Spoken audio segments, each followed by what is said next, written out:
মামি মনে নেই, বলছি যে কত বছর আমার বিয়ে হয়েছে বল, কত বছরের পুজো? 42 বছরে। এনারা অনেক কষ্ট করে প্রথমে শুরু করেছে। ওই যে ইনি আরেকজন, ইনিও করেছে।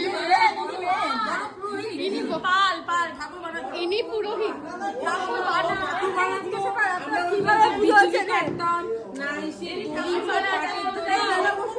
তোমরা কিভাবে পূজা করতে বলবে?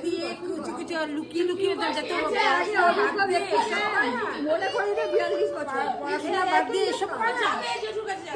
কি করে প্রথমে দাঁড়াবে একসঙ্গে বসা, ওরা সব বলতে বলে দেবো। বলো এবার তোমরা তিনজন দাঁড়াও, তোমরা তিনজন এখানে দাঁড়াও ঠাকুরের সামনে, ঠাকুরের সামনে। দাঁতের জন্য অসুবিধা দেবো।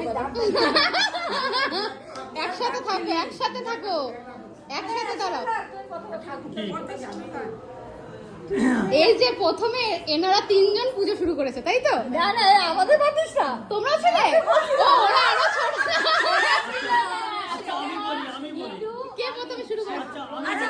দাঁড়াও দাঁড়াও, আমরা ছিলাম ঘুরিয়ার পাশে। এই যে পুজো প্রথমে দাঁড়াও, প্রথমে আমি শুরু করি। হ্যাঁ, প্রথম আজ থেকে 43-44 বছর আগে আমার বাড়ি, আমার সেজে কাকা প্রথম একটা জগদ্ধাত্রী মূর্তি তৈরি করেছে। তা আমরা ছোটবেলা দেখেছি, তখন আমরা অনেক ছোট, 10 বছর 12 বছর।